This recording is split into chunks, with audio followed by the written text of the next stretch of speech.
نيوز هنتكلم على كل حاجة بتحصل حوالينا سواء جوه مصر أو بره مصر. تابعونا.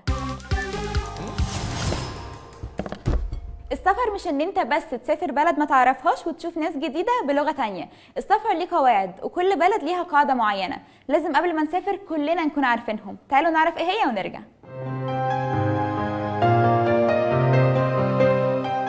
علشان السفر حاجة مهمة وبتدينا خبرات جديدة وتعرفنا على ثقافات كتيرة، تعالوا نشوف أصحابنا اللي بيحبوا السفر هيقولوا لنا إيه عن القواعد اللي المفروض نكون عارفينها قبل ما نزور أي بلد علشان ما نكسرش قوانينها أو عاداتها وتقاليدها.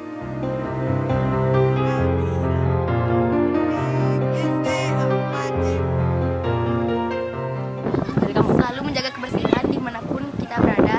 Selalu melestarikan budaya Bali. Jangan pernah mencoret-coret tempat yang indah atau dinding yang dilestarikan. Saat itu tidak boleh berisik, harus disiplin, tidak boleh mencoret-coret apalah. Setiap kita lagi di tempat wisata tetap sopan, tetap menaati aturan di tempat wisata itu.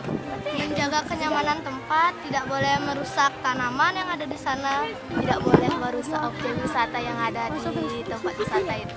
Tidak boleh membuang sampah pada sembarangan ya.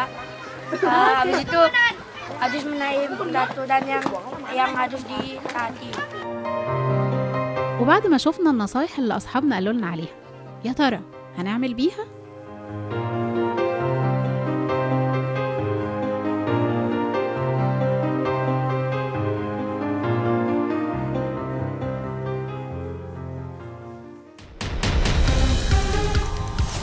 لعبة جماعية عايزة تركيز كبير جدا ولازم تمشي بتعليمات المدرب بتاعك.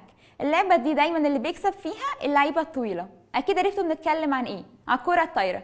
تعالوا نشوف اللعيبة بتقول ايه على اللعبة ونرجع تاني. أنا محسن صبان 14 سنة. أنا بلعب فولي بقالي 9 سنين، والفولي بالنسبة لي لعبة مهمة وخلتني بقيت أسرع وجامبي أعلى وبقيت اللي هو صحتي حلوة، ونفسي الناس كلها تلعب فولي وتبقى رياضة مشهورة، يعني لها رياضة حلوة ومسلية جدا، ونفسي طبعا أخش منتخب مصر وأولمبياد وأسافر بره وأمثل بلدي. أنا اسمي يحيى محمود بقالي 7 سنين بلعب فولي ونفسي الناس كلها تلعبها. اللعبة خلت أصحابي في المدرسة يعرفوني أكتر، وبابا وماما على طول بيوصلوني لما بيبقى عندي تمرين متأخرة وبيرجعوني، وبعد كده بذاكر ونفسي أمثل مصر بره واخد بطولات كتير. نفسي اللعبة تتشير والناس كلها تعرفها وتلعبها.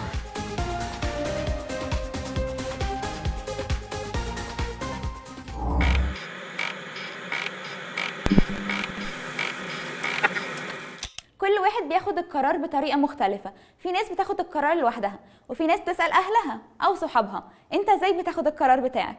انا لما بحب اخد قرار، لو القرار صعب او لازم حد كبير يفيدني فيه بروح لبابا لان هو اكتر حد عارف، اكتر خبرة مني.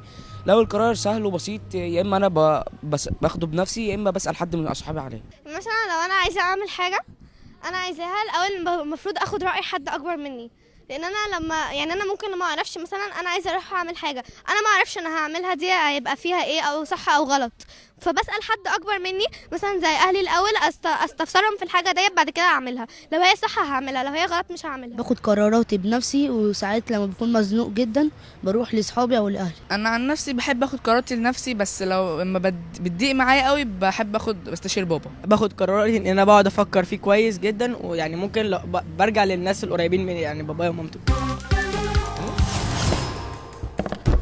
كتاب تصوير موميات الفراعنة بالأشعة المقطعية تم اختياره من أفضل الأعمال الكتابية في عام 2016. الكتاب ده ألفه 2 من الكتاب المصريين. قريب جدا مش هتقعد تدور على أي حاجة ضايعة منك في البيت.